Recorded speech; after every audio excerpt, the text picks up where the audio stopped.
follow his path until the day of judgment. Now, we began our series with Tawheed. We went through the section on Tawheed already, which has to do with the Islamic concept of Allah's oneness.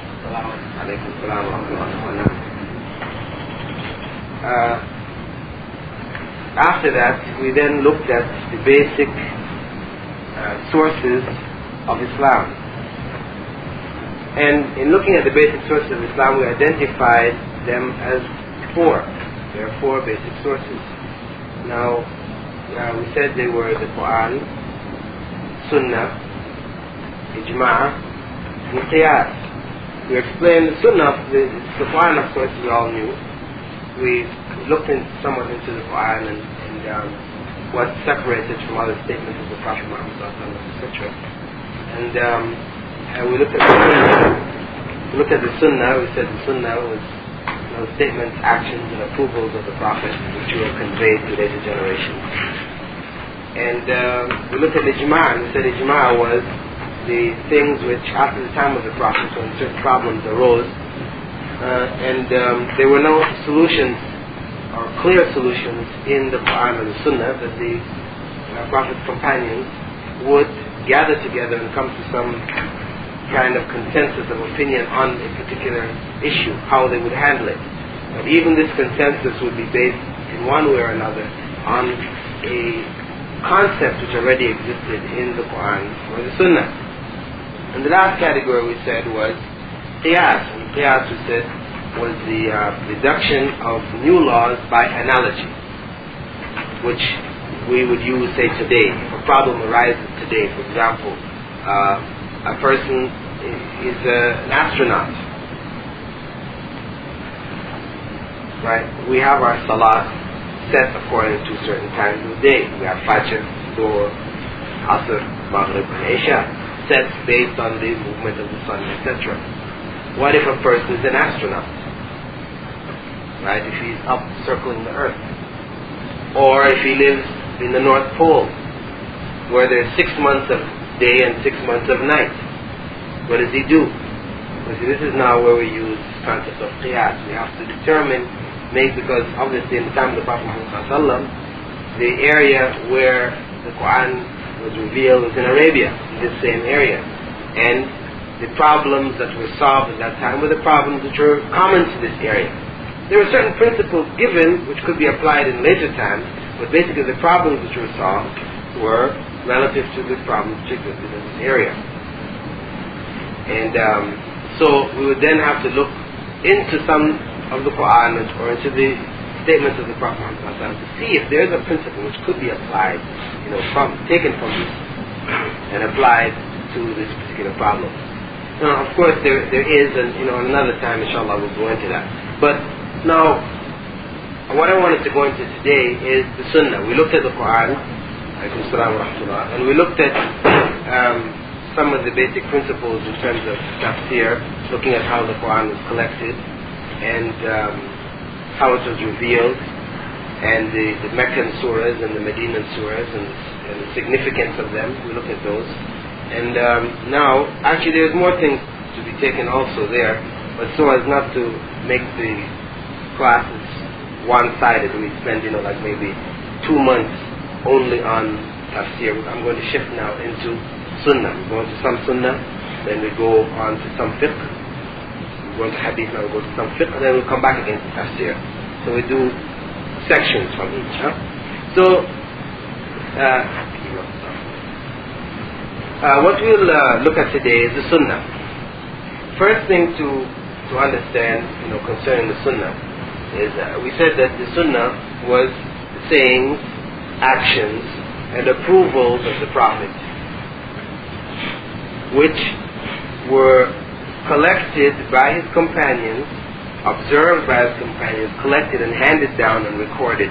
They're now embodied in books where we can find different books of hadith, what they call hadith. Now, when we're saying sayings and actions, see, when we look at the different hadith, you will see, like most of the hadiths we see now in English, you will see it will say, this companion, the name of one of the Prophet's companions, mention the name first, it would say Ibn Abbas, or it would say, Anas or Abu Huraira. These are some of the names of some of the companions of the Prophet. And they would say, Prophet Muhammad said, right? He said something. Right? For example, he said, we have one hadith in Sahih Bukhari where, Ibn Omar, another one of the companions of the Prophet, said that Prophet Muhammad said, إِنَّمَا الْأَعْمَالِ بِالنِّيَّاتِ, that deeds are judged by their intentions. Right? Okay, now that is an example of a saying of the Prophet. As that saying action. In another hadith you may find, for example, another companion saying, say, for example, Anas ibn Malik, one of the companions of the Prophet. He said, I prayed behind Prophet Muhammad, and I never heard him recite Bismillahir Rahmanir Rahim before saying Surah Al-Fatiha. This is an action, because this companion now is describing an action of the Prophet. And before, although we all know when we're learning Salah, we learn there is Bismillahir Rahmanir Rahim, we say this we said, and then Alhamdulillah Rabbil Alameen we read Fatiha. Now this Bismillahir Rahmanir Rahim he didn't read aloud. He said it to himself. Okay? So how do we know that this is from a statement made by the companion describing an action of the Prophet? You understand? This is like an action. An example of an approval. For example, on one occasion, Ibn Abbas reported that he had gone with the Prophet Muhammad to visit over to one of his wife's houses, and they were serving some lizard. Right? There's a particular desert lizard here called dog. It's like a sort of like, it's the family of iguana. It's a big fat lizard, right? And they eat it in this region here. I don't know, some of you might have seen people with them. It's got sort of spines on the back. It's got fat body. But it's a lizard. It's a form of lizard. Huh? It's got a long tail. And in any case, it was eaten in certain parts of Arabia. So they were going to serve it to Prophet Muhammad ﷺ. And one of his wives knew or felt that he might not like it. So she asked one of the wives who was serving it, did you tell him that you're giving him lizard? She said no. So they informed him. When they informed him, he was just about to eat some. When they informed him, he put it down. Okay. So Ibn Abbas was sitting there with him. He said, "This is haram." Prophet said, "I just in my area, we didn't eat it. I'm not used to it. I don't like it." So Ibn Abbas he ate it. He said, "I ate it right in front of him." So the fact that he ate it in front of the Prophet Muhammad sallallahu alaihi wasallam. Right? He ate it in front of the Prophet, and the Prophet did not forbid him from doing so. This indicates that the eating of this particular kind of lizard or things similar to that are allowed. You understand? So we have three basic categories in which the Sunnah occurs. Things which the Prophet ﷺ said, don't do this or do this, or this is so or that is so. Things that he did where his companions described him, he did this or he did that, or alaykum salam wa rahmatullah. And there are some things which were done in his presence which he allowed to be done. See, anything which was done in his presence which he didn't speak about, that thing is automatically considered allowable. Alaykum salam wa rahmatullah. Because it was his duty that if anything was done in his presence, if he saw it, he had to point out that it was right or it was wrong. He had to. It was required of him. So from that, it's understood in Islam that if anything was done in his presence and he didn't say anything about it, then that thing is allowed. Okay? So those are the three basic categories. Now, what is the significance really of the Sunnah? One, and we looked at this to some degree when we were looking at the Qur'an. The Sunnah explains details of the Qur'an which you may not get from just reading the basic text. The Sunnah gives explanation. It becomes the practical explanation and application of the Qur'an. Right? The Qur'an tells us to do this, to pray. Many places in the Qur'an in Swedish it says pray. But you cannot find anywhere in the Qur'an where it tells us how to pray. Right? And this is why in Islam, you see, we don't, it's not acceptable for somebody to say, okay, I'm following Qur'an, that's it. No, because if you're going to say follow Qur'an, there are many things concerning Islam and understanding principles of Islam which are not there in the Qur'an. The Prophet Muhammad ﷺ, he put that Qur'an into practice. He showed how. That's why he said, another statement one of his companions reported that he said, Sallu kama ra'aytumuni usalli. Pray as you saw me pray. So he would demonstrate. On one occasion when he was in the masjid, he made praying in front of the companions. He would climb up. He went up on the mimbar. He had a sort of a raised platform that he used to give the talk on, which would raise it above. Everybody used to sit on the ground like in masjid, right? And then there would be like a raised platform, say, a little higher than this, which would just get him above the people's heads that he would talk on, right? Platform. It had 3 stairs, 3 steps. What he did was he started to pray on top of that, make salah up there. When the time came to make sujood, what he did was he backed down the stairs and made sujood at the bottom. Then he went back up there, made qiyam and ruku'. Okay? And then at the end of it, he said, I only did this so that you may learn the method of my prayer, how the prayer should be done. Right? So we see that from his sunnah, from his practice, statements he makes about salah, what he did. This shows us now how we are supposed to pray. See, the thing is, when you go around different parts of the Muslim world, or you come in contact with Muslims from various parts of the world, you may find them praying in different ways. I mean, the basic prayer will be the same. Saying Fatiha, saying the surah after it, saying Allahu Akbar to begin, going to ruku', going to sujood, sitting, taslim, salam to the end, so on. The basic format will be the same. But there may be things in between, whether a person, before going into ruku', he raises his hands before going to ruku'. When he comes out of ruku', he raises his hands again. Some people do, some people don't. Right? Some people, when they go into ruku', they just stay down for a second and they straight up. Or when they come up, for example, when they come up from ruku', if they're coming up from ruku', they come up like this and they're going down. Right? Some people, when they come out of ruku', they stand. Right? These many different things. These are only just some examples I'm giving you. Or when they're sitting, they may sit with one foot one way, some may sit with the feet another way. A number of different things. Okay, these are variations we see. Okay, now some of these variations are acceptable, and some of them are not. We can't just look at it all and say, oh, it's all right. You can just do anything you want to do. We can't. You see, that's Christianity. Christianity, you can do anything you want to do, as long as you say you believe that Jesus died for our sins, etc. Right? God died on the cross for our sins. It don't matter how you do, how you pray, all these other things. You can do anything you want to do. Right? That's why you find new sects coming up. Every year you have some new person comes up. He's got his own way. Right? In Islam, no. It is not for everybody to just do what they want to do, because the Prophet Muhammad said, "Pray as you saw me pray." What does that mean? Did we see him pray?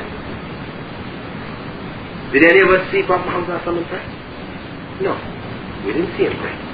But how can we see him pray? By going back to the hadith. When we go to hadith are describing. Here's his companion saying, I saw him do this, I saw him do that, he said this, he did that. It's very detailed. You go into any of the books of hadith, Bukhari, Muslim, every one of you who is able should buy a copy of Bukhari. They have it for 200 riyals, 9 volumes. Muslim, for about 100 riyals, 4 volumes. Those are 2 basic books of hadith, and they are the most authentic books in Islam. Outside of the Qur'an, after Qur'an, the most authentic books in Islam are Sahih Bukhari, it's called Sahih Bukhari, and Sahih Muslim. So every one of you who is able should buy a copy. They are available in town, in the Haramain bookstore, also in the Khalij Center, this international bookstore. They have upstairs in the second floor there. They have many, many different books they have up there. They have the new copies coming, very good copy printed in Lebanon. Anyway, the point is, so for us to obey that command, Sallu kama ra'aytumuni, Salli, pray as you saw me pray, then we have to look to hadith, see what the hadith is. Now the hadith will tell us. The hadith are going to say, we saw him do this, we saw him do that, we saw him do this, so. So then we look at what people are doing. Oh, they're doing this, they're doing that, okay. This thing, okay, it said he did this. So we say, okay, we can do that. That thing, no mention of him doing that. So we say, no, it's not part of it. Right? Because Islam is what Prophet Muhammad ﷺ brought. It's not what our grandfathers did, or what the people in Iraq do, or what the people in India do, or anything like this. Islam is what the Prophet Muhammad ﷺ brought. Right? This is the basic principle we have to work on. So, from the Sunnah, we said the basic importance of the Sunnah is that it clarifies the meanings of the Qur'an. Another basic principle of the Sunnah is that it may give laws which are not in the Qur'an at all. There are some laws which come from the Sunnah which are not found in the Qur'an at all. See, many of the things, for example, we have general commands in the Qur'an, general statements in the Qur'an, and the Sunnah clarifies these statements, explains how to do it, explains certain details of it that are not mentioned in the Qur'an. But there are some cases where there are laws which the Prophet Muhammad ﷺ gave, which are not found in the Qur'an at all. For example, the Prophet Muhammad ﷺ said, one day he got up on the mimbar in the masjid in Medina, and he held up some silk in one hand and gold in the other. And he said, these two are forbidden to the males of my ummah, but allowed to the women. If you go in the Qur'an anywhere, can you find any mention of gold and silver? Those of you that read the Qur'an from beginning to end, you won't find any mention. I mean, beyond, it's all talking about the rich people, how they gathered up, wealth and so on and so. But there's no mention specifically of gold and silver and about wearing it or not wearing it. So this is a law which the Prophet Muhammad gave, which has nothing stated in the Qur'an concerning it. Okay? So we have certain laws there. So it means that for a Muslim man, he's not allowed to wear gold. Gold rings, gold necklaces, gold bracelets, these things he's not allowed to wear. Haram, forbidden. Prophet said. And silk. I mean real silk. Silk, shirts, robes, these type of things, you're not allowed to wear silk. Those two things are forbidden. This is a commandment of the Prophet. He said, this is there, it is not found in the Quran. So the Sunnah also brought certain laws which are not found in the Quran. Okay? We also have in the Sunnah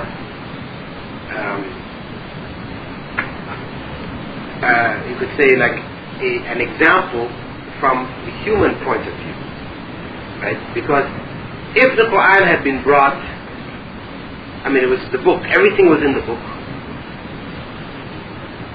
all the details of Islam was in the book, and Allah could have done it that way if He wished. He could have put everything that we need to know about Islam in the book, and the book could have been revealed.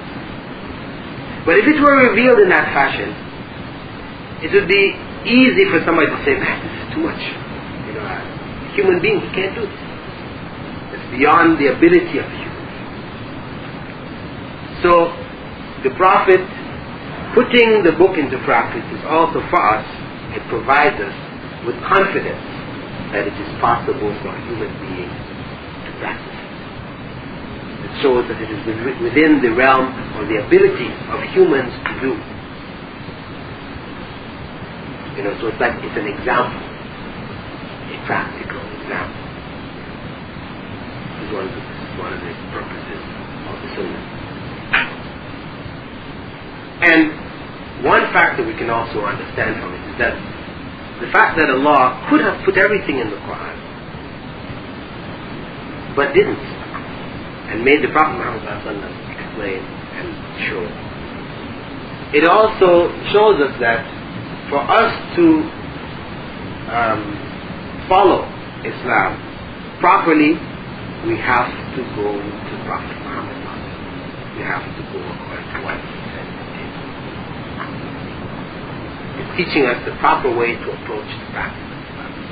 Not that we pray to him, asking him to do things for us. No. We're talking about application of Islam. And for example, Prophet Muhammad he said, in one statement reported by Aisha, he said, "ما تركت شيئا يقربكم إلى الله إلا وأمرتكم به." I didn't leave anything which would bring you closer to Allah except that I told you to do it. Something which brings you closer to Allah means something which is religious. Any religious act, because the purpose of a religious act is to bring one closer to Allah, isn't it? When you do a religious act, you're seeking to please God. And to please God means that you want to get closer to God. If God is pleased with you, inshallah, you will be closer to God. So, he left this principle. He said, there was nothing which would bring you closer to God except I told you to do it. And he goes on to say, وَمَا تَرَكْتُ شَيْئًا يُبَعِدُكُمْ عَنِ اللَّهِ وَيُقَرِّبُكُمْ إِلَى النَّارِ إِلَّا وَنَهَيْتُكُمْ عَنْهُ. And I didn't leave anything which would take you away from Allah and take you closer to the hellfire, except that I warned you away from it. So in terms of religion, because if there are religious things, the things that have to do with religion, bring you closer to Allah and protect you from things which take you away from Allah. And in terms of religion, there is nothing which the Prophet Muhammad did not show us. It means that nobody can come along today and bring something new in the religion. Say, well, listen, we need an extra salah. People today are getting farther away from Allah. The material world is, working on them too hard. So 5 salahs in a day is not quite enough. We need an extra one. We make one at midnight. Compulsory also. You can't do that. Unacceptable. Allah knows the condition of mankind, how mankind is going to change in time, etc., etc. If in the future it was going to be necessary to have 6 prayers compulsory in a day, he would have told the Prophet Muhammad, that's okay. When such and such a time comes, now start praying 6 compulsory prayers in a day. And he didn't. So we know it is 5. We don't accept any more than that. So this again is another aspect. So now, when we want to look at a statement of the Prophet Muhammad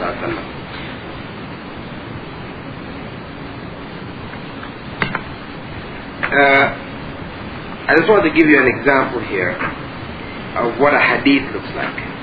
Some of you I think are familiar, read some of the hadith books.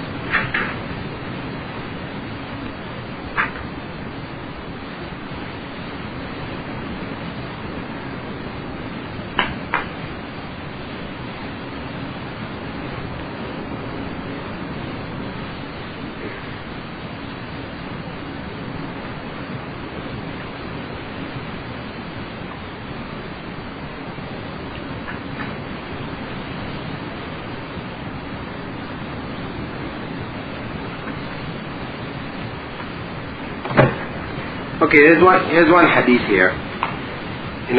This is how the hadith looks in the books of hadith in Arabic.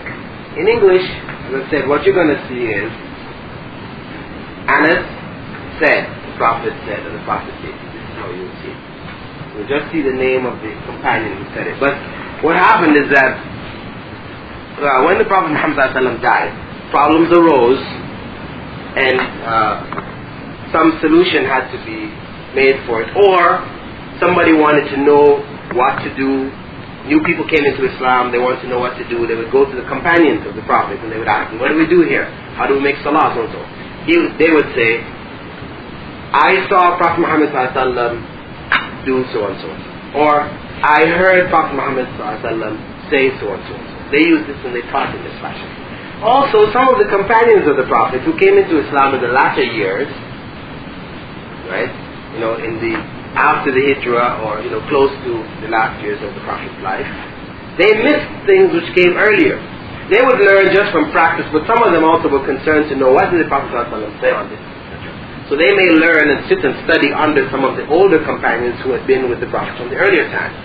So when they were teaching somebody who came into Islam after the death of the Prophet, they would say, I heard from Anas, one of the older companions, who said that he saw the Prophet Muhammad ﷺ do so and so. Okay? So now, when the generation of the companions died out, and those people who studied under them, they're called, in Arabic, they're referred to them as tabi'un. Tabi'un. It means the followers. Now it was their duty, because they were carrying Islam further, it was their duty to teach the new people who came into Islam, or other people from their generation who didn't get a chance to sit and study with one of the companions. So now when they were asked the question, how did the Prophet do so and so, they would say, I heard from the companion Ibn Abbas that he saw the Prophet Muhammad ﷺ do so and so, or he said that the Prophet Muhammad ﷺ said so and so. Or they could have related it in this way. They could have said, for example, because they heard from a younger companion who heard from an older companion, they would say, I heard from Ibn Umar, who was a younger companion, who said that he heard from Anas, who was an older companion, that he saw the Prophet Muhammad ﷺ do so and so and so. Okay? This is how they would always do. To tell them something, if they were teaching the people, they would just say, Prophet Muhammad ﷺ did this, he said this. They'd say, I heard from, because they were trying to give them the authority. What is the basis under which they're saying that the Prophet Muhammad ﷺ did this? So, in the generation of the companions, after the death of the Prophet, and even during his lifetime, some of the companions wrote down some of the things that they saw and they heard the Prophet speak. Some, a few. The students who studied under the companions, more of them wrote down what they saw and they heard. And in the generation which came after them, many people began to write down what was said and heard. Now, when you see a hadith, like we have one hadith here, in which it goes, it says, أخبرنا إسحاق ibn Ibrahim ibn Ismail. Okay? This is the person now who put this book of hadith together. He starts off by saying, Ishaq ibn Ibrahim means Ishaq, the son of Ibrahim, ibn Ismail, the son of Ismail. Right? In other words, Ismail is his grandfather, Ishaq's grandfather. He informed us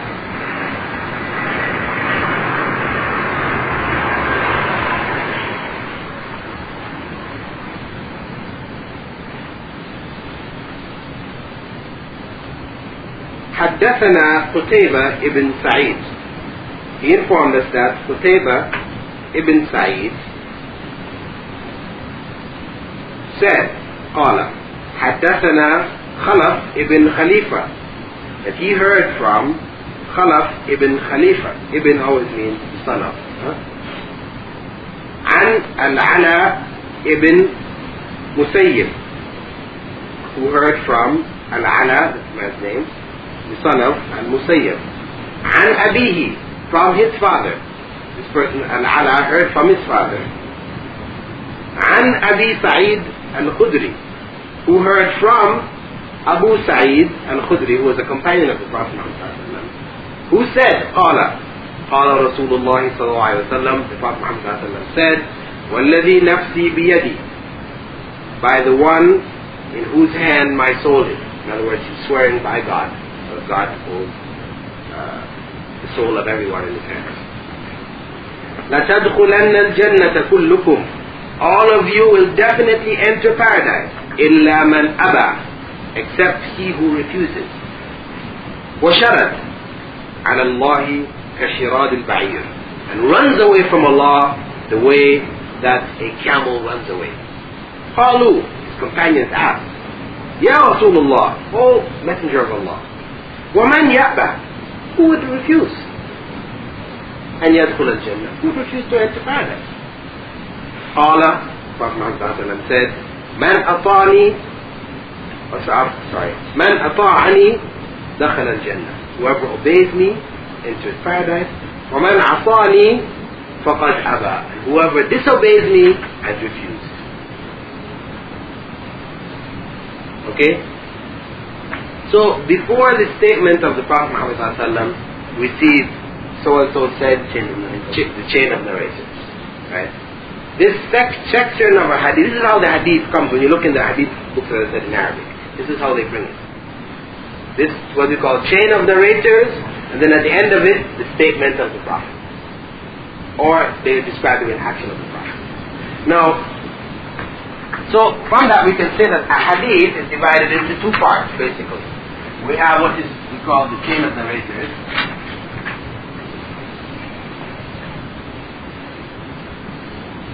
In Arabic, this is called the Sunnah.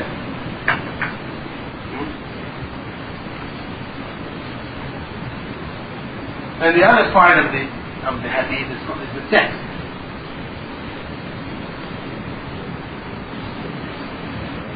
Which in Arabic is known as the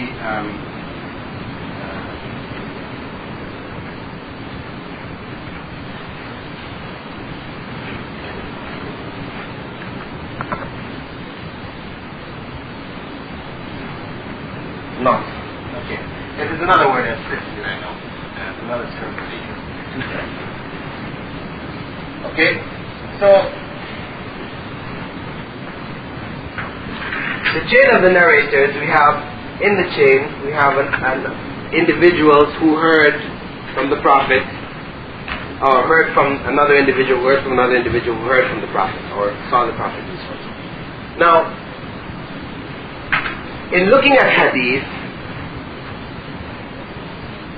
what happened is that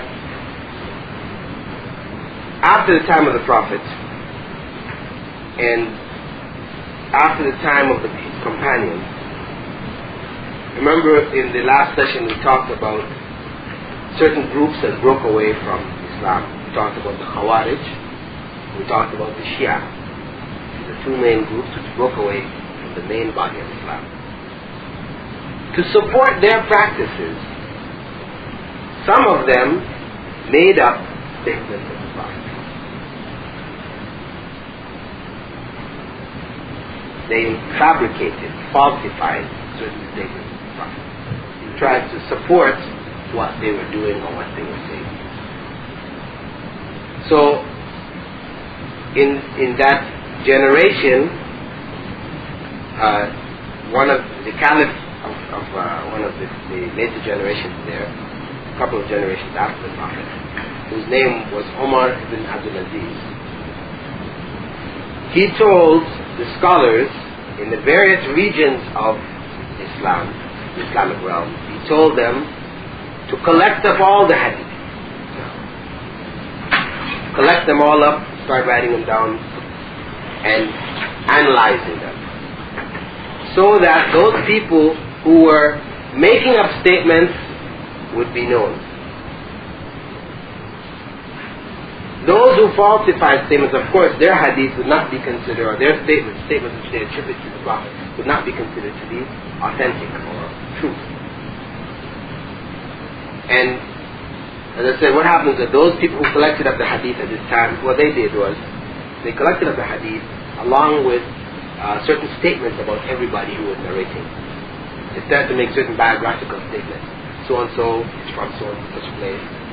He was born into, he studied with so and so and he studied with this one. All the information about the people who were narrating hadith, this was being recorded also. So what happened is that they also developed at this time in the writing down of all the hadith, they developed a body of biographical material which described all the people who were narrating hadith. Whether they were people who were falsely narrating or whether they were not falsely narrating, they wrote it all down.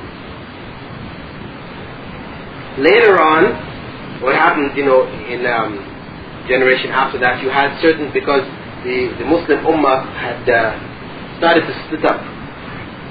The leadership, the Caliph, was doing practices and things which are not really Islamic. So a lot of the scholars of that time, they didn't want to be around these caliphs. So they went to areas far away from the centers. And what happened is that when problems arose in their area, they would give certain judgments as to how to solve these problems. And they would do it based on the narrations of hadith that they heard, or that were available in the area that they were. So you found scholars in various parts of the Muslim realm, making certain decisions. Among these scholars, some of them were, obviously very, very good. Their reasoning powers were very intense, etc., etc. But others were not as good. So the ones who were very good, you found a lot of students, people who wanted to study about Islam. They would gather around these. And what started to develop was what they called schools of thought. Schools of legal thought. This is what they call in Arabic, they call them madhabs. Madhabs. You hear of Maliki, Shafi'i, Hanbali, like this Hanafi. These were schools of thought which developed in this way. Now, what happened is that in this time, when the schools of thought were developing, the scholars in the various areas, they didn't know all the hadith. They only knew the hadith that they had gathered and what was available in their area. So because of that, you would find that some scholars in one area may make one decision which was different from that which was made in another area. Right? The attitude of the scholars at that time was that if somebody came from the other area where there was a narration of hadith, which proved a particular point, and he told it to the scholar of the other area who had made a ruling but didn't have a narration of hadith, he just made it on reasoning because that was all that was available. If he was told that, listen, there is this narration of hadith that shows that the ruling should really be this, he would say, okay, fine, shukran, thank you, and he would make the new ruling. In later times, the students, scholars may amongst themselves be very open. You bring the information, I go according to the information. But there's a tendency among students that they tend to want to elevate their teachers and boast about my teacher. They feel very strongly about my teacher. So you have this feeling starting to develop in later generations that those people who studied under, students who studied under a particular teacher, they wanted to kind of hold on to whatever rulings were made and they didn't care whatever the other said. So you started to get people becoming rigid in one way, rigid in another way. And they were not looking anymore to see, what did the Prophet say? And this kind of feeling was also fostered or developed by the caliphs in the Abbasid period. What they used to do is they would have debates, like Ahmadiyya, Swafis and so on. But except this is between Christian and Muslims. No, what they did was they would bring Muslims. They would have in their court a Muslim scholar. They'd bring a scholar from one school, they'd bring a scholar from another school, and they would make up a problem and say, how do we solve the problem? And the one who gave the best solution, he would win a prize. See? So what this did now is that, of course, if two scholars, this is many generations now after the founding scholars, if two scholars are now competing like this, they don't want to give ground, they don't want to lose because they want to win that prize. They're not now debating to try and find what is the truth. They're trying to debate to win the prize. So this is going to develop in the person what? That he does, no matter how wrong he is, he will still hang on and argue, trying till he just beat. This is the attitude. So this again made people even more rigid about the schools of thought being followed. You understand? So this was handed down in generations. But what happened is that, after the generations of the early scholars who started these schools of thought, a generation after them, you had some people or students who were mostly concerned with collecting narrations. So they went across the Muslim realm from one end to the other, collecting up everything. And what they did was they looked in these biographies, the biographies about the different people who were narrating, and tried to just sift out only the accurate narration. Some of them were concerned with just gathering everything. Some of them were concerned with gathering only the accurate one. And they now put together books in which all of the statements. They were not concerned with who was my teacher and who, no, they didn't care about that. They just wanted to get these hadith together. Right? And so you had now books of hadith which developed, in which all the hadith were all written down. Okay? So now, when we look today, right, of course, depending on where you come into Islam, so some of you may accept Islam here in Saudi Arabia. The school of thought followed here is the Hanbali school of thought. Some of you may go from Philippines, you're Muslims from there, and you go to study in different parts. You may go to Egypt. And in Egypt you may study under the Shafi'i school, the most common school. Or if you go to study in Pakistan, you may study under the Hanafi school. And if some of you went to the Sudan, you would study under the Maliki school. So now when you all go back to Philippines to come do some work, right?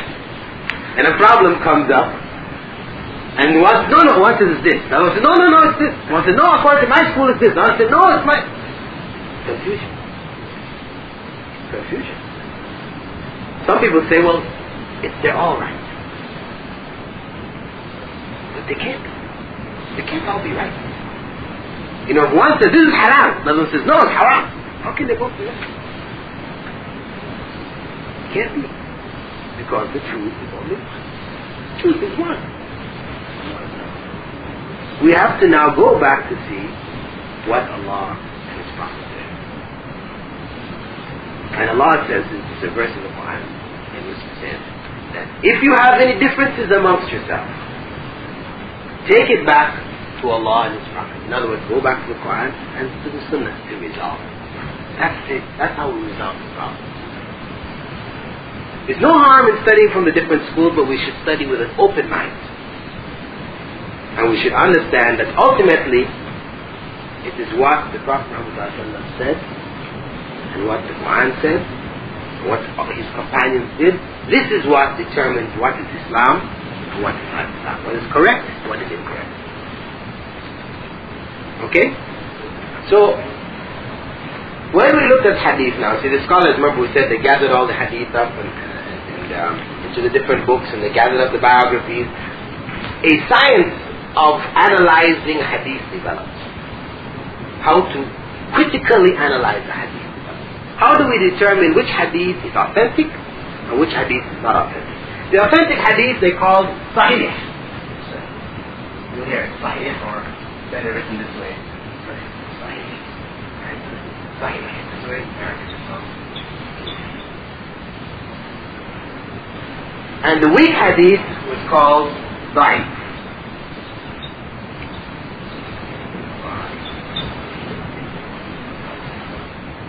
Okay?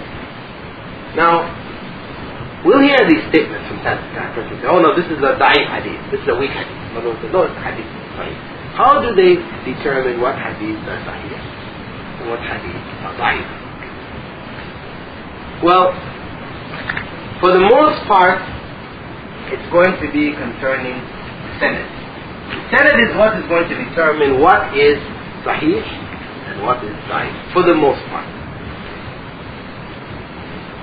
They state, according to the scholars now of this area, criticizing hadith, they say that for a hadith to be considered sahih,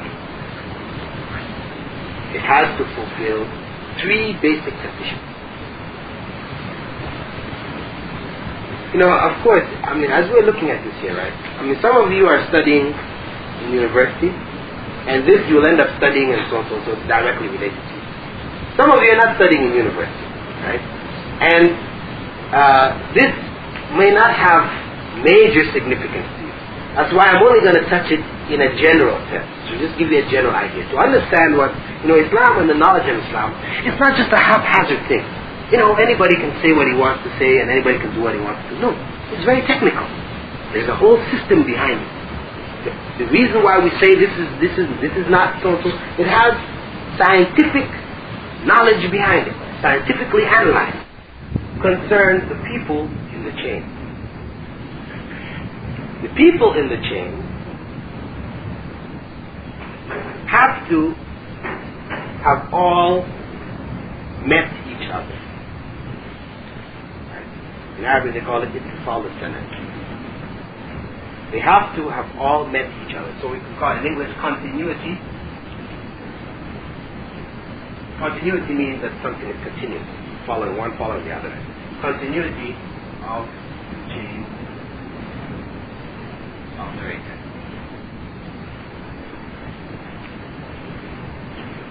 Okay, in Arabic we just write it shorter. Ittisal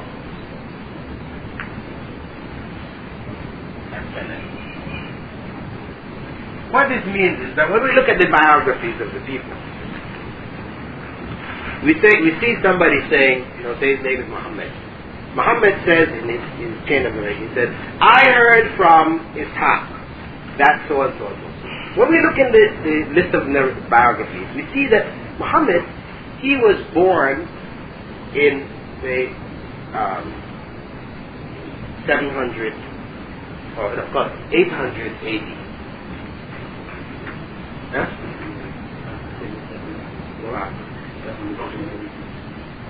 No, I'm going to say not the prophet. I'm saying the person who's saying this. The guy Muhammad, he was born, we say he was born in 800. So we shouldn't even really use AD. Actually, AD, Islamically, is not acceptable. Right? We use AD or CE, Christian era. Right? Because AD actually comes from Latin Anno Domini, which means in the year of our Lord.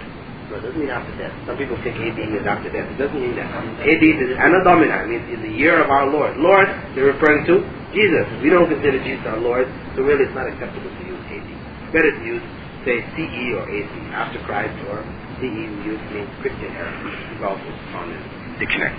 So, he was born in 800 CE. And Ishaq died in 798. We say something wrong here. If he said he heard from Ishaq, and he was born after Ishaq died, could he possibly have heard from Ishaq? No. So we don't have ittisal al-sanad. Once we see that, we say this hadith is right. Right away. Okay? That's one way. Another way, for example, he lived, we see another man, his name is, Abu Khuzaymah. He lived in Iraq. And when we read his biography, we see that he never traveled outside of Iraq. He only studied amongst scholars of Iraq. And he says, I heard from Khalid. And then we look in Khalid's biography, and we see Khalid lived in Egypt. And he never traveled to Iraq. We say again, something wrong here. How could Abu Khuzaymah hear from Khalid when Abu Khuzaymah never left Iraq, no record of him leaving Iraq and going over to Egypt, and no record of Khalid leaving Egypt and going to Iraq? How could he possibly have heard from him? We say, again, we don't have this condition of ittisal al-sanad, we don't have a continuous chain, we say this hadith is da'if. Weak. Okay? These are some of the conditions. I mean, there are a number of others which relate back to this, okay? Second principle is what we call, in Arabic, we call it adl. Adl literally means justice, right? But what they're referring to here, they're referring to the fact that the people who are narrating were all known to be practicing Muslims. Right? They're not known to be liars, people who are breaking the rules of Islam. Right? So when we look in the biographies again, we might find somebody, this man, his name is Ismail. He lives in Iraq. In the same time period as Abdurrahman. Matter of fact, he even attended some of the same study circles that's mentioned in there, because what used to happen is that those people who narrate the hadith, they would say, I heard from so-and-so. And so-and-so and so-and-so and so-and-so used to attend the study circles along with me. They would mention all the people who studied. It was the whole body of information which identified the people and where they studied and who they studied with and all that. So, we have Ismail saying, I heard from Abdullah. But now, we have reports of the people of Ismail's time, saying that we saw Ismail drinking alcohol. We saw Ismail drunk. Once they have that information, forget it. Ismail is crossed off. His Indian hadith that he reports are considered sahih. Right away. This is how particular Muslims were about. See, in the West, it doesn't matter, what your personal life is about. When they're going to judge whether information is acceptable or not, they don't look into the person's personal life, right? Like for example, you may look into people like Freud. Yeah, Jimmy Swaggart and so. Although this does come into a certain degree, but I'm saying in terms of the passing on certain information. If we look at Freud, Freud now is the father of psychology, psychiatry. That whole science trying to do with analyzing human mind, and all that kind of things. His name is Freud. Now, when you look into Freud's personal life, he was terrible. He was a terrible individual. His personal life was terrible. His children committed suicide. But yet, what he has taught has become now the basis of this whole area of knowledge. Because they don't look into people's personal lives. They don't judge information based on the personal life. Whereas in Islam, no. We judge according to actually in Surah Al-Hujurat, principles right there. Allah says there, إِذَا جَاءَكُمْ فَاسِقٌ بِنَبَإٍ فَتَبَيَّنُوا. That if somebody comes to you with information, but he is a fasiq. Fasiq means he doesn't pray regularly, he may drink alcohol, or he's doing some things which are outside of Islam. So you better check that information out.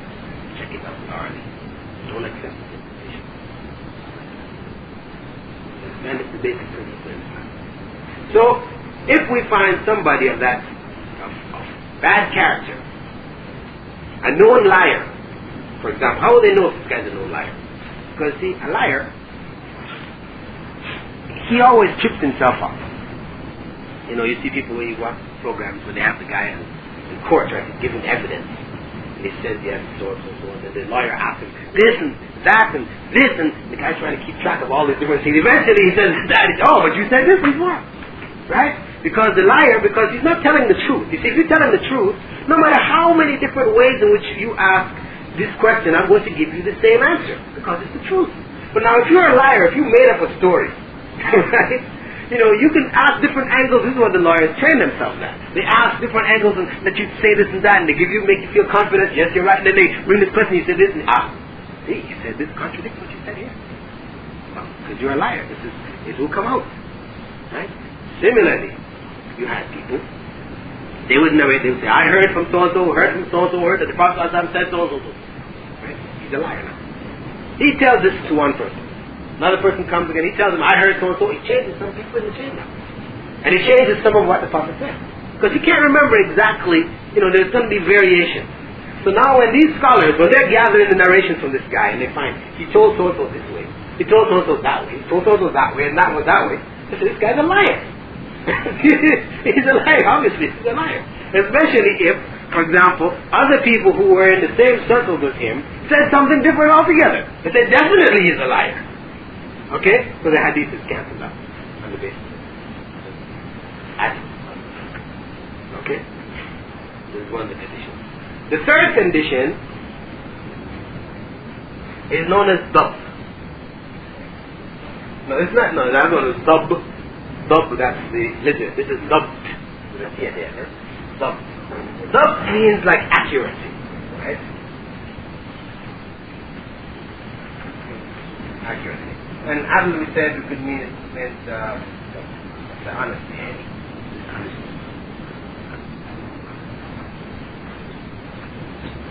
Okay, accuracy, dabt. Now dabt comes, they have two forms of dabt. They have what they call dabt al-sadr and dabt al-kitaba. Dabt al-sadr, accuracy in the sense of memorization, or accuracy in the sense of having written things down. So they look at the narrators. If this narrator was the person who used to write down what he attended the circles and he used to write down the information. So the person who narrates from that which was written, then he has certainty that the information he's passing on is accurate. If the person, for example, had a good memory, it will show in his narration. Each time he narrates, it will be the same. And that's how they judge these people. They look at what they all narrated. If they narrated, they saw some slight variations, it meant his memory was not very strong. If they saw major differences, they said this man's memory is weak. You consider hadith right. Some people, for example, when they were young, they used to narrate very accurately. But when they got old, people get senile. They start things get mixed up.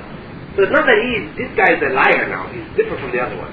He's not a liar. He's just trying to deceive people. But he's got things mixed up in his mind. He might narrate a correct chain of narration, but the statement that he puts at the end really belongs to another chain of narration, because things are getting a little mixed up in this old age.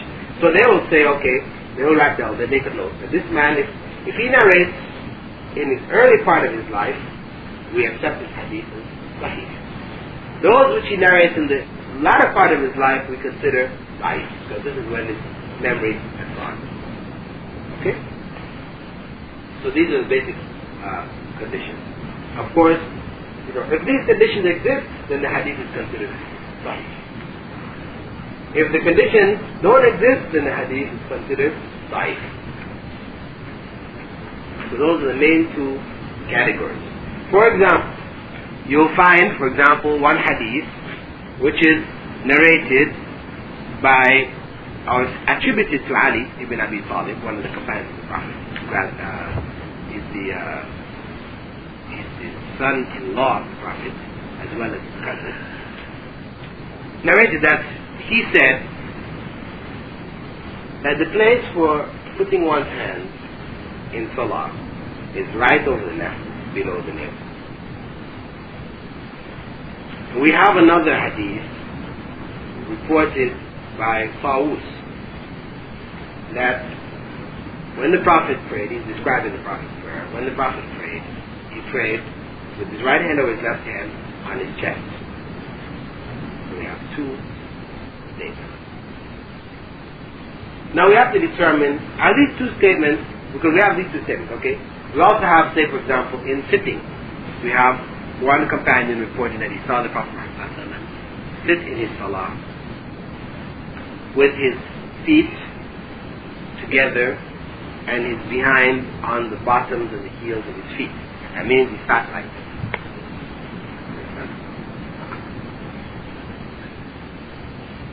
Yeah.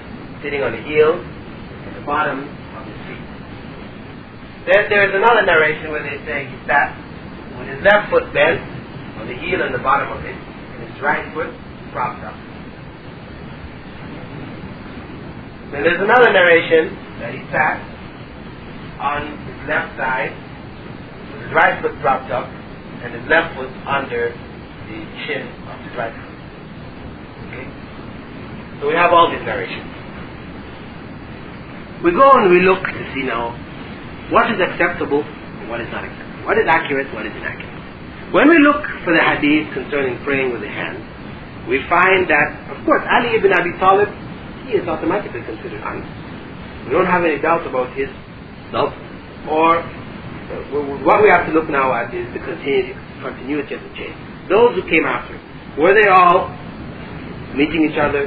Were they all known for their honesty and their accuracy?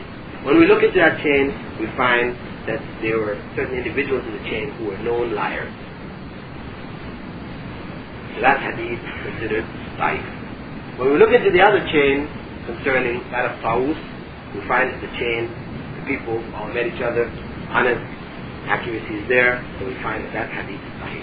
So now when we look in terms of judging, placing the hands below the navel or placing the hands on the chest, we have only one choice here, because the only one which is authentic is the placing of the hands on the chest. This other one is sahih, it's weak.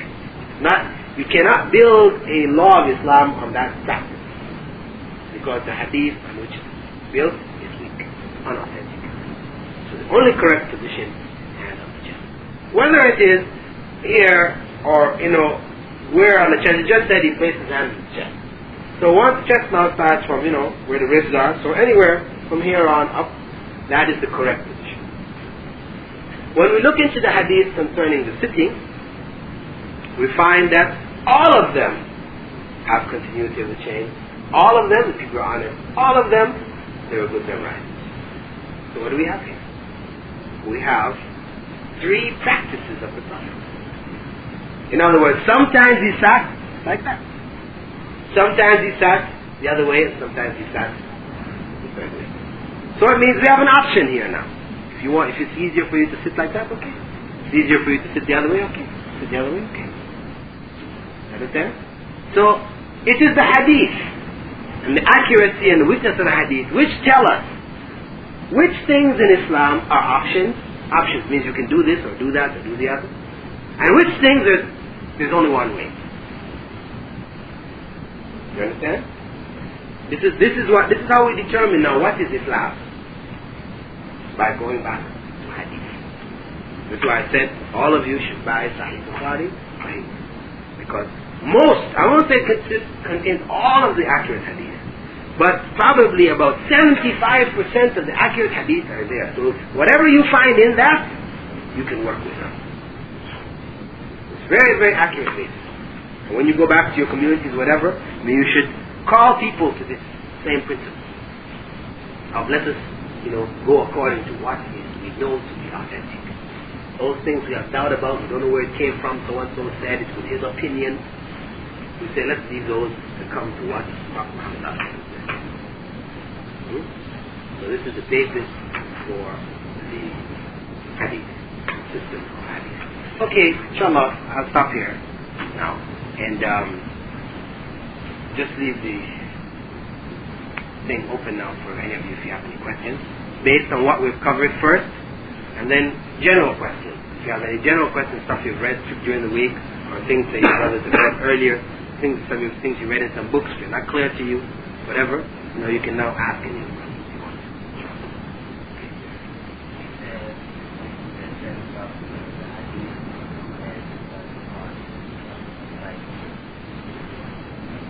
No, I didn't say that. No, I said that Sahih Bukhari and Muslim contain about 75% of the accurate hadith. There's two differences in the two statements. Right? No, the hadith in Bukhari and Muslim are 100% accurate. See, there are other books. You have Sunnah Abu Dawood, Sunnah al-Tirmidhi, Sunnah al-Nasai. Nawawi is later. That's Arba'in al-Nawawi. That's much later, because when you look in Nawawi, he's going to say the hadith came from Bukhari, or came from Muslim, or came from somebody else, right? So these are the main ones. Like this is Sahih ibn Khuzaymah, right? Oh, this is Sahih ibn Hibban. Ibn Hibban. He is one of the collectors of hadith. So you have a number of these different books. But in the other books, you have some hadiths which are weak, and some hadiths which are authentic. In the case of Bukhari and Muslim, you have 100%. But I'm saying in terms of looking for the basic practices and principles of Islam, about 75% of them can be found in Bukhari and Muslim, and when they're found there, that they're correct. Right? So it means it's a very reliable book. The same way, inshallah, every day you read some from your Qur'an, you should open up some of the Bukhari or Muslim, read them there to increase your knowledge of Islam. Right? Any other questions?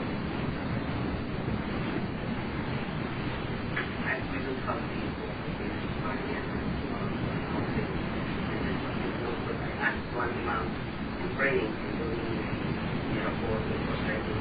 When I ask one imam, you see that first is behind, which is first touch the ground, while when I ask the other imam, you see that his is first touch the ground. So I don't know which is which. Well, when we go and look at the hadith, we'll find that there are some hadiths describing the Prophet Muhammad putting his knees.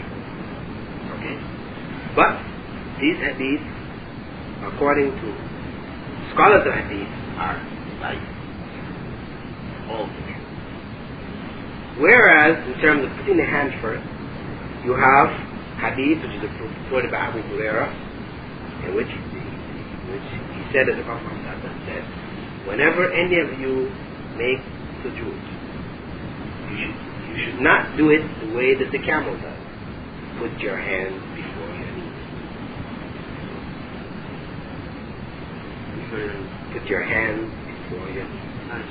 And before it. The hadith goes, it says, إذا سجد أحدكم فلا يبرك كما يبرك البعير وليدع يديه قبل ركبتيه. Of course, people have gotten some philosophical arguments about how the camel kneels and whether his knees come before his hands, because of course camels don't have hands. Right? So now he got to determine. But the point is that the second part of the hadith is clear. He said, وَلْيَدَعْ يَدَيْهِ قَبْلَ رُكْبَتَيْهِ. Put his hands, let him put his hands down before it. So this is the more accurate. This is the more accurate practice. Okay? I'm saying, if you go to all the different people, as I said, you may find the different arguments based on the different schools and so on. But if you just come back to the hadith and the analyzing of the hadith, you see which book is correct. I mean, one book you can see it in, for example, the book of, it's called Bulugh al-Maram, collected by one of the big hadith scholars of some centuries back. His name is Ibn Hajar al-Asqalani. And he is the one who does the most famous commentary of Sahih Bukhari. His commentary is like 18 volumes. 9 books, I told you, Bukhari is like 9 volumes, that turns into 18 volumes. After he goes to a next explanation, bringing all the hadith, different books and also relating it. He's known, one of the top scholars. And he brings these two hadiths and points out that the one going down with your knees first is weak, or the one coming with the hands first as well. This is his position. Even though in his school, the school that he learned according to Islamic law, in his school, they preferred to put their knees before their hands, but he went against it. Because he was not concerned with what the school said. He was just concerned with what happened. So that's the more accurate position.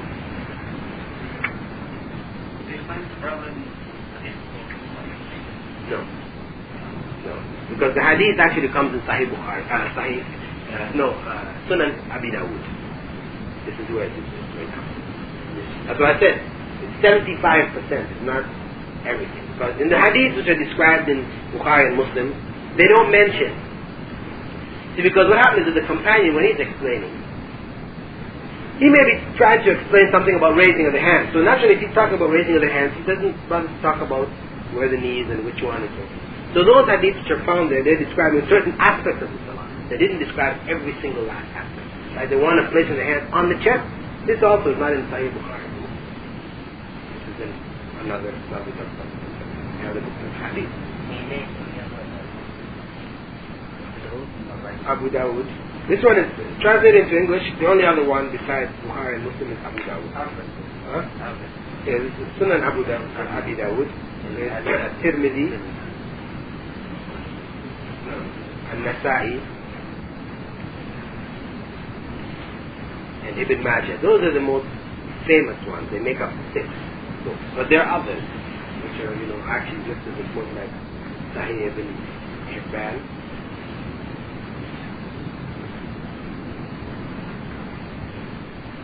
And Musnad Ahmad.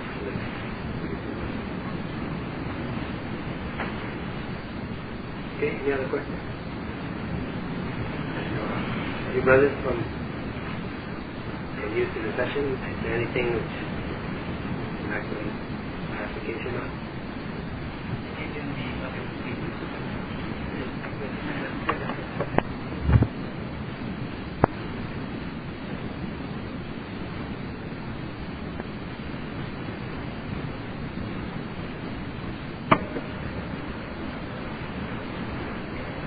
الحمد لله رب العالمين والصلاة والسلام على رسوله الكريم وعلى آله وصحبه ومن استنى بسنته إلى يوم الدين. I begin by praising Allah as usual and sending Allah's blessings to His last Prophet Muhammad and to his companions and all those who followed his righteous path and continue to follow his righteous path until the Day of Judgment. Now, last session we dealt with hadith. We looked at different aspects of hadith. We said that hadith represented the sayings, actions, and approvals of the Prophet Muhammad ﷺ, which were passed on by his companions to the generation after them, and from them to those after them, and were collected in books, which we know of as books of hadith, and we mentioned certain books which are the more important books. And after that, we went and looked at the reasons why it became necessary to pass on the hadith from one generation to the other, the circumstances under which they were passed under. And then we looked at the hadith itself, the text of the hadith, and tried to have an understanding an analysis of the hadith itself.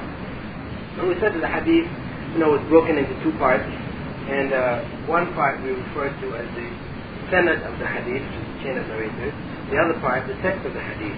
The other word I couldn't remember at the time. There's another word they use also, which is called matan. It must also carry it, but matan is the most commonly used one to indicate the text. So we said the hadith is divided into two basic parts: the sanad, the chain of narrators, and then the matan, or the nas at the end, what was being transmitted by the narrators. And we said that the hadith were divided into two basic groups: those which are considered sahih and those which are da'if. Sahih meaning authentic, and da'if meaning unauthentic, or weak. Right? There is a secondary category of sahih which is also called hasan. And this is sort of a finer distinction, but it's also included in this general category of sahih. It means the hadith is authentic. And we say that what this means when we have a hadith which is authentic and a hadith which is not authentic is that Islamic law, because we said that when we looked at the four basic foundations for Islamic law, we said they were Qur'an, Sunnah, Ijma' and Qiyas. We said that the Sunnah was conveyed by hadith. Right? When we talk about the Sunnah being a source of Islamic law, what we're in effect talking about are hadith. Because the Sunnah was conveyed, the Sunnah is what has been encompassed in the hadith. The hadith contain more than just the Sunnah of Prophet Muhammad ﷺ. Because hadith may also refer to incidents which happened in his time, but were not necessarily involving himself. Right? So the hadith, actually the term hadith is wider than the term sunnah. But the sunnah is contained in hadith. So now, when we're going to talk about building Islamic law or establishing a point of Islamic law, to say, well, we should do this or we should not do that, or this is the way that we should go about doing this thing, the basis under which we determine that after the Qur'an will be the sunnah from the practice of the Prophet Muhammad ﷺ. Now that practice, we have to be sure that the practice, alaykum salam, we have to be sure that that practice was authentic. Because a valid point of Islamic law can only be based on an authentic hadith. A weak hadith cannot be used to establish any point of Islamic law. Weak meaning it is unauthentic.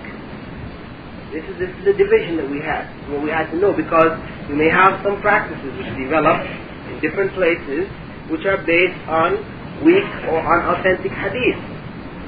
And these types of hadith, obviously, we're going to create some confusion, amongst the ummah itself.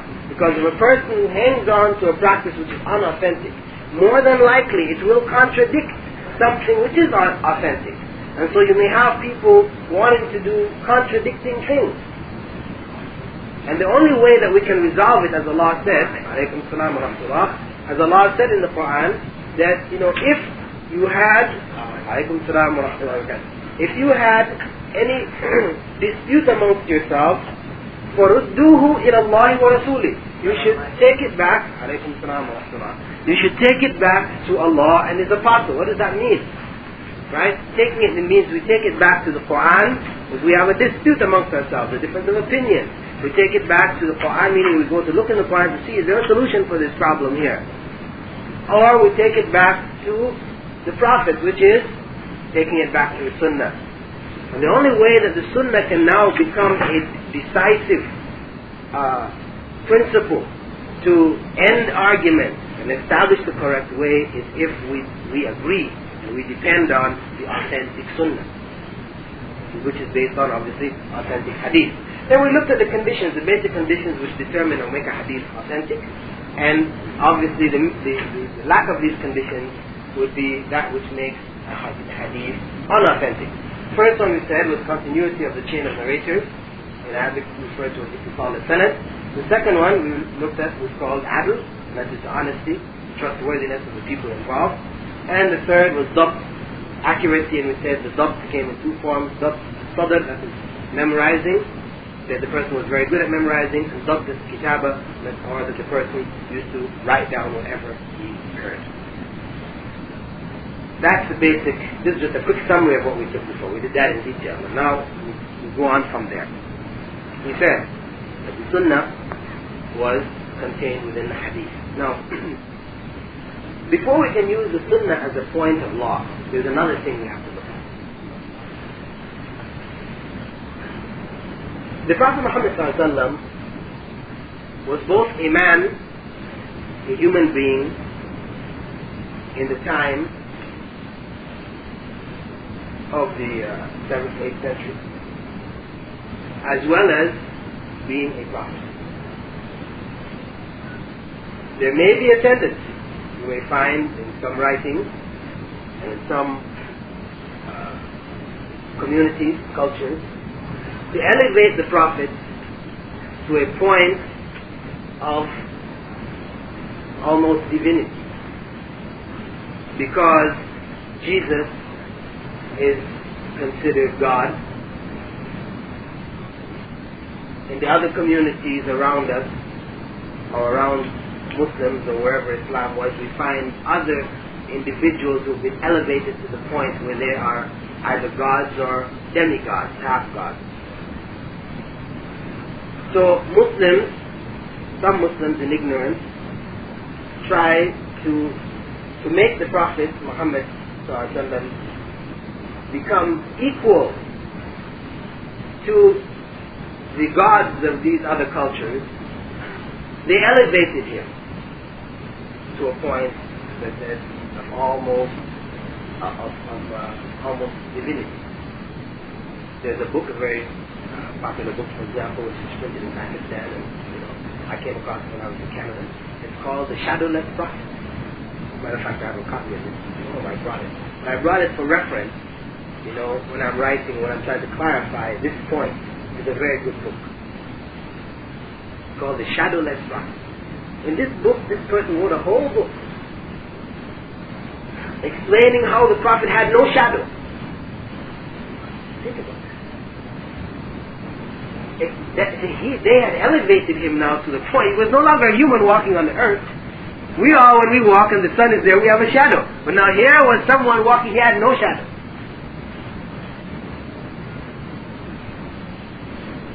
When he looked in the mirror, there was no reflection. He was a spiritual being. Although the people saw him as a physical being, according to this author, he was a spiritual being. Look at that. And he goes on in the book to talk about how the Prophet Muhammad ﷺ, they have a principle, it's called An-Nur al-Muhammadi. I don't know if you've heard about it. The Muhammadan light. You may hear about it, you may have come across it in reading. The Shiites use it a lot in their concept because they have elevated the Imams. We talked about that some sessions back, about their attitude and their approach to the Imams. They've elevated them in this fashion. And for the Imams to be elevated to the point where, according to the Shiites, the Imams know the future, they know when they're going to die, all these kind of this knowledge that the atoms of the universe are submitted to them. In this type of attitude of the Shiites, obviously if they feel that way about the Imams, when you go to look at the way they feel about the Prophet Muhammad ﷺ, it has to be that way and more so. Right? Because the Imams are descendants of the Prophet Muhammad ﷺ. Right? So they believe, as this man also put in the book also, the man who wrote the book is not a Shiite, but this idea is common among the Shiites, that, a piece of Allah's light, which was there, eternal. This piece of Allah's light, when He created Adam, it was with Adam. And it was handed down generation and generation and generation until it manifested itself in Prophet Muhammad. This is what they call the Muhammadan light. This light now is divine, because it's a piece of Allah's light. Allah is divine. Right? So when they're projecting this, they're projecting that Muhammad ﷺ was in essence a divine and eternal being. This is totally against Islamic concept. In Islam, Allah is the only eternal being, having no beginning, no end. This attribute can in no way be given to Prophet Muhammad ﷺ. To do so is shirk. To do so is shirk. It cancels Tawheed. It cancels the basic pillar of Islam. Back to our concept. We said of the Sunnah. Sunnah could be divided based on the fact that Prophet Muhammad ﷺ said was both a man and a prophet. It could be divided into two basic categories. Sunnah, which is called Sunnah Tabi'iyyah, which is we could call natural.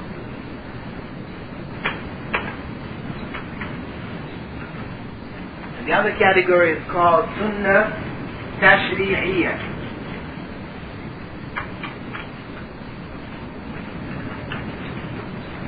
or legal.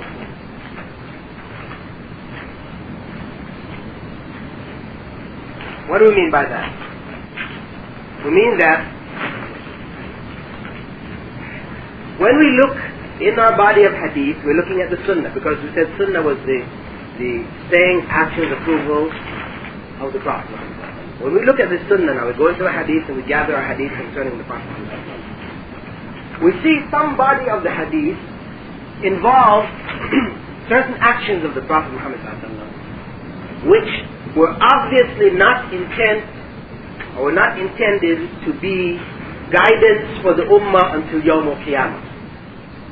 There were some actions which were his own personal actions which had nothing to do with Islam. Some people might say, this is blasphemy. You say, this is, like heresy to say that the Prophet ﷺ did something which was not, required or Islamic, or we say this is part of Islam. This is like blasphemy to some people. They have a book which is Shama'il al-Tirmidhi, which is written by one of the scholars of Hadith named Tirmidhi. He compiled in it all of the various practices and descriptions of the Prophet, things that have to do with his habits. From reading that book, you get a picture of who Prophet Muhammad was. They describe how long his hair was, his beard, what type of clothes he used to wear, how he used to walk, what type of shoes he used to wear, different things of his life, his habits.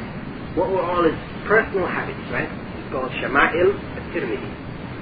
Now this book has been translated into English, and I have a copy of it at home.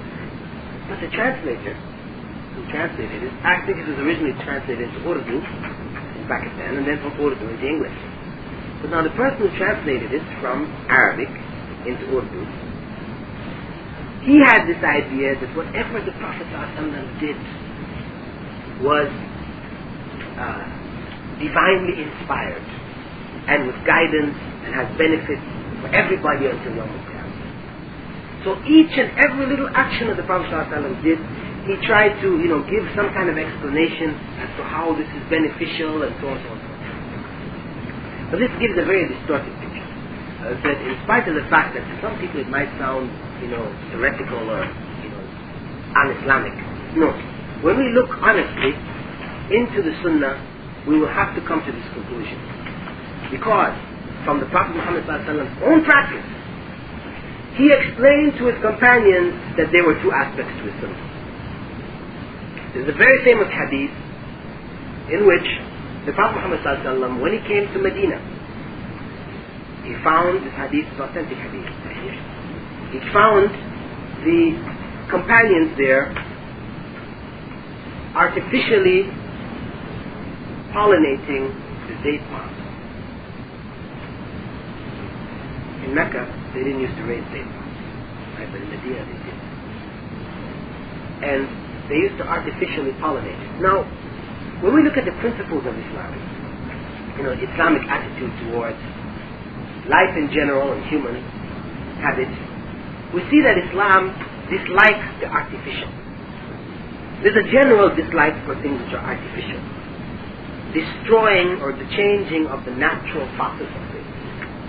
There's even one verse in the Qur'an where Allah talks, Shaitan is saying that, that he will command you. He will call you and command you till you change the fitrah of Allah. The things that Allah, the normal process by which Allah has been. He will command you and encourage you to change them. Now, we know, for example, the Prophet Muhammad forbade tattoos. Tattooing, where you go and they use a needle and puncture your skin and put color into it until you form some kind of design. It's very popular, especially among sailors, to have these various designs and so forth. But it's forbidden in Islam. And we know that he forbade, for example, for women, plucking their eyebrows. This is very popular in the West. They pluck the eyebrows, maybe for people if they have kind of bushy type eyebrows, they'll pluck it all off and then just take a line and draw a line there, with a pencil. They have a special one called eyebrow pencil, right? Or they have false eyelashes. They'll put all these false eyelashes, make your eyelashes do a lot really nice. Very common. Wigs. Prophet Muhammad forbade it. That Allah cursed the one who wears the wig and the one who puts on the wig. Not only cursing the one who wears it, but the one who puts it on, too. That Allah cursed that person. And the case where, actually the Prophet ﷺ said it, there was a case where a woman, an older woman, her daughter had gotten some sickness, and her hair fell out. And she wanted her daughter to get married.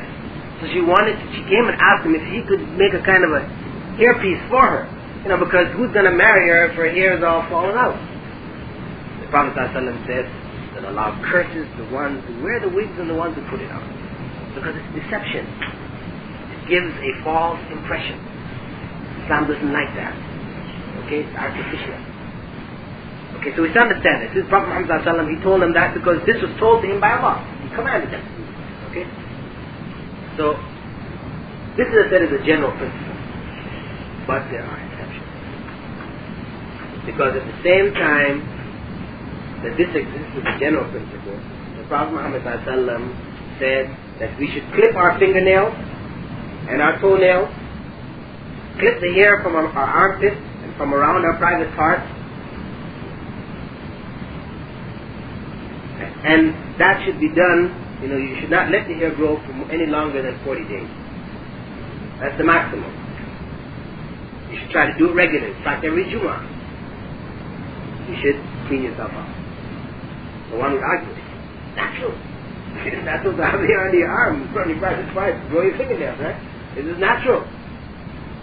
So here now, Islam has laid a principle which is going against the natural way. Right? So it appears.